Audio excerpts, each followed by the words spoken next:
갈수록 줄어드는 세수에 기초단체가 저마다 긴축 재정에 들어갔지만 울산시는 이렇다 할 절감 노력이 보이지 않습니다. 울산시의회가 내부적으로 의정비 인상을 추진하자 부정적인 여론이 높아지고 있습니다. 결과가 주목됩니다. 오늘부터 2019년도 나눔 캠페인이 시작됐습니다. 이웃을 돌보는 따뜻한 손길이 전해지고 있습니다. 울산시가 경제 자유구역 지정에 본격적으로 뛰어들었습니다. 울산형 모델을 찾을 수 있을지 주목됩니다. 여러분 안녕하십니까? 11월 20일 화요일 저녁 뉴스데스크 울산입니다. 경기 악화로 지방 재정이 악화되면서 각 구군마다 허리띠를 졸라매고 있습니다. 그런데 기초단체에 비해 재정 여건이 낮다는 이유로 울산시의 예산 절감 노력은 부족해 보입니다. 유영재 기자입니다. 중구청 공무원이 야근을 하면 매달 10끼까지 급식비를 받을 수 있는데 내년에는 8끼로 줄어듭니다.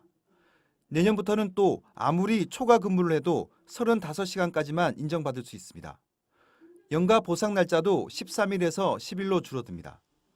매년 8, 90명씩 가던 배낭 연수도 내년부터 완전히 없어집니다. 모두 내년도 예산이 부족해서 벌어진 일들입니다. 다른 지자체들도 A4 용지 구입비 등 사무 관리비까지 아껴야 할 만큼 사정이 좋지 않습니다. 이렇게 되면 공무원 복지도 나빠지지만 사실상 손에 쥐는 급여가 적어집니다. 주민들인데 어렵다 그런 거를 어필하기 위해서는 공무원들이 먼저가 슬림하시는 그런. 울산시도 지방세 수입이 줄고 2년 연속 지방채를 발행할 만큼 재정 여건이 썩 좋지 않습니다. 그런데 내년도 예산안을 보면 업무 추진비를 10% 줄이는 것을 제외하고는 이렇다 할 예산 절감 노력은 보이지 않습니다. 일반 운영비와 여비, 직무 수행 경비 등 나머지 비용 예산은 소폭이나마 줄줄이 인상됐습니다. 지자체 사정에 따라 자구 노력의 정도 차이는 물론 있겠지만 비슷한 일을 하는 공무원 사이에 처우 차이가 많이 난다면 사기 저하도 예상됩니다. MBC 뉴스 유영재입니다. 울산시의회가 의정비 인상을 추진하고 있습니다. 4년 동안 동결됐기 때문에 이번에 조금이라도 올리겠다는 입장이었는데 당연히 여론이 별로 좋지가 않아서요. 동결도 같이 검토를 하고 있다고 합니다. 서하경 기자가 전해드립니다. 울산시의회가 의정비 인상을 공론화하고 있습니다. 공무원 월급 인상률인 2.6% 또는 전국 광역의회의 평균 인상액을 반영하겠다는 생각입니다. 시의원들은 지난 4년 동안 공무원 월급은 12.9% 인상됐지만 의정비는 동결된 점을 내세우고 있습니다. 그런데 울산 시의원의 의정비는 5,814만 원으로 전국에서 네 번째로 높습니다. 울산보다 재정 규모가 큰 부산과 대구, 대전보다 많습니다. 여당 의원 내부에서도 의견이 엇갈리고 있습니다. 울산시의회 의장은 어려운 지역 경제 사정을 고려해 의정비 동결도 함께 고려하고 있습니다. 울산 경제도 어렵고 시민들의 어떤 생활이 어려운 만큼 시민들의 의사가 충분히 반영되는 과정을 통해서 결정하도록 하겠습니다.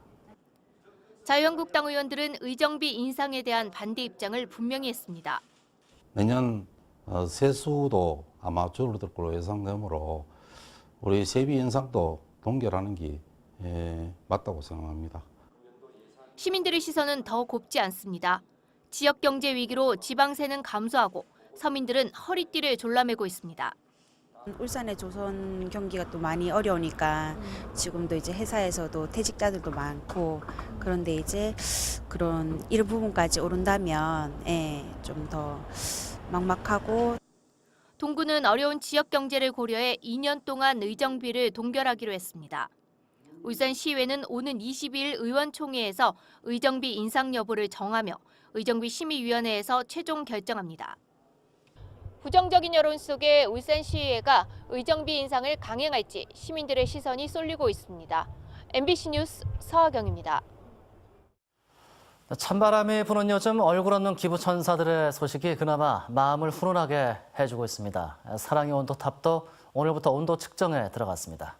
최지호 기자가 전해드립니다. 공무원들이 폐지를 수고해 파는 한 홀몸 어르신을 찾았습니다. 겨울철 난방계획이나 근황을 묻고 준비해온 상품권을 건넵니다. 효문동 행정복지센터는 며칠 전 익명의 기부자가 두고 간 상품권 1,000만 원을 10만 원씩 나눠 담아 기초생활수급자들에게 전달하고 있습니다.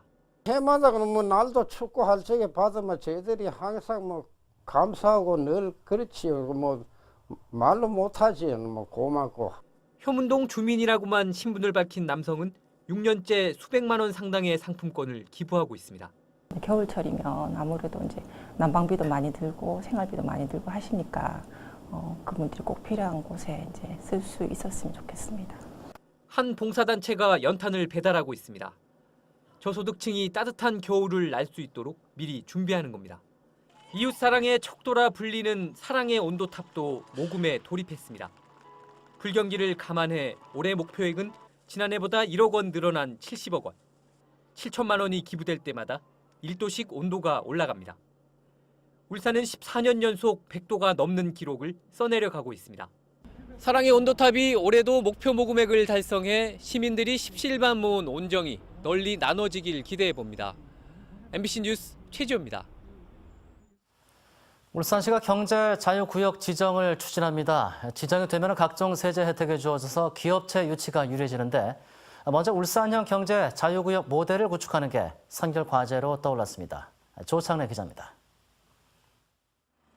발전 설비를 만드는 이 업체는 지난 2015년 울주군 온산읍 울산 자유무역 지역에 터를 잡았습니다. 임대료가 시중가의 10분의 1 수준에 불과하고 수입 물품에 대한 무관세 등 다양한 혜택을 받고 있습니다. 보세구역이니까 그런 관세 없이 들어와서 또 수출을 할 수 있는 그런 편리한 이점이 있습니다. 울산 자유무역 지역은 지난 2015년 산업부로부터 지정돼 현재 35개 업체가 입주해 있습니다. 이 업체처럼 매출액의 상당액을 수출하거나 외국인 투자 기업이어야 하는 등 입주 조건이 까다롭습니다. 이 같은 자유무역 지역보다 규제가 덜하고 세제 혜택이 더 큰 경제자유구역도 현재 전국 7곳이 지정돼 운영하고 있습니다. 울산시도 경제자유구역 지정에 본격적으로 뛰어들었습니다. 경제자유구역으로 지정되면 국내외 투자 기업에 대한 세제 혜택과 자금 지원 등 각종 인센티브가 주어져 투자 유치가 활성화할 것으로 기대하고 있습니다. 용역을 맡은 울산발전연구원은 지정을 위한 선결 과제로 어떤 산업에 중점을 둘지에 대한 후보 사업 발굴 등 울산형 경제자유구역 모델 구축이 필요하다고 말합니다. 매력을 느낄 만한 그런 산업들을 선정을 해서 그러한 산업들을 어떻게 육성할 것인지, 그러한 저희 울산의 메리트를 국내외 기업에 어떻게 홍보할 것인지, 이러한 것들에 울산 외에 부산과 광주도 경제자유구역 유치에 뛰어든 것으로 알려져 정부를 설득할 수 있는 울산만의 맞춤형 전략 수립이 지정 여부를 가릴 것으로 전망됩니다. MBC 뉴스 조창래입니다.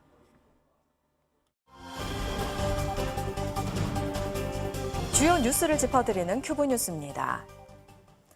울산시 교육청은 폐지를 줍던 할머니가 20대 취객에게 폭행당하는 현장을 목격하고 이 할머니를 구한 고등학생 3명에게 교육감 표창을 수여할 예정입니다.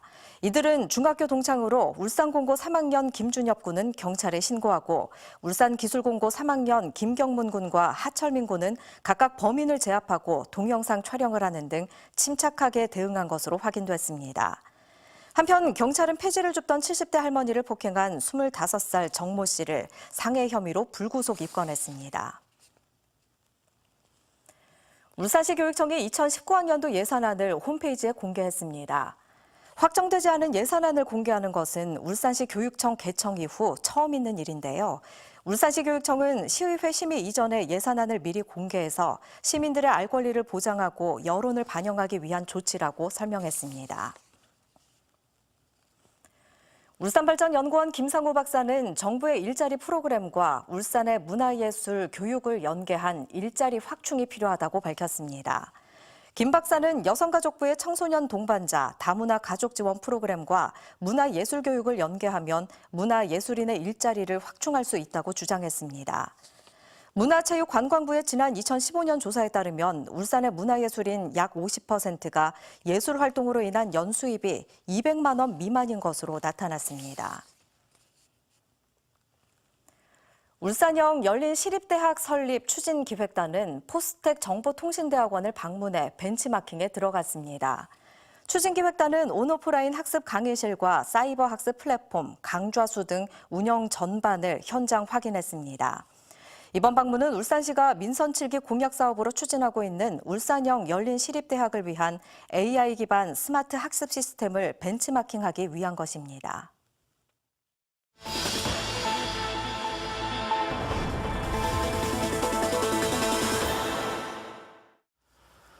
SK 울산 콤플렉스는 오늘 울산대공원 SK광장에서 울산 행복 김장대회 행사를 가졌습니다.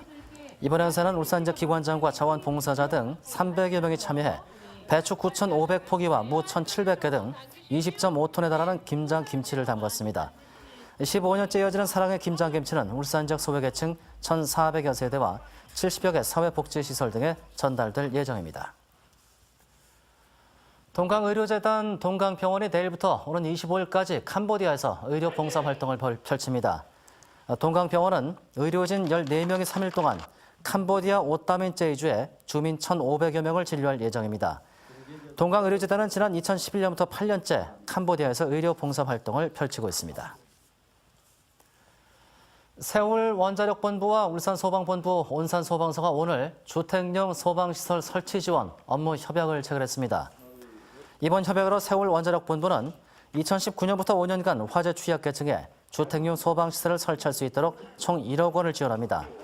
아울러 온산소방서는 매년 2천만 원을 들여 울주군 온양과 서생지역 세울 원자력발전소 부근 화재 취약계층 약 1,000가구에 주택용 소방시설을 보급할 계획입니다. 네, 오늘부터 희망 2019 나눔 캠페인에 참여해 주신 분들을 소개합니다. 주식회사 경상일보 임직원이 139만 1,300원을 기탁하셨습니다. 성금을 보내실 분들은 MBC 전용 계좌나 한 통화 3,000원의 ARS 전화로도 참여할 수 있습니다. 오늘 열린 울산 MBC 시청자위원회에서 위원들은 당면한 경제 현안에 대해 더욱 심층적인 접근과 함께 연말을 맞아 훈훈한 소식들이 많이 나오기를 기대한다고 말했습니다. 위원들은 또 용감한 토크 단디는 시사 토크 프로그램에 걸맞게 기획 의도를 잘 살려 보다 알찬 내용이 될 수 있도록 당부했습니다. 아울러 탐사기획 돌직구에 대해서는 앞으로도 사회 구석구석을 파헤쳐 경각심을 일깨우는 소재 개발도 주문했습니다. 선거 출마를 앞두고 선거 구민들에게 식사를 제공한 혐의로 기소된 장만복 전 동구의회 의장이 1심에서 피선거권을 박탈당하는 벌금 400만 원을 선고받았습니다.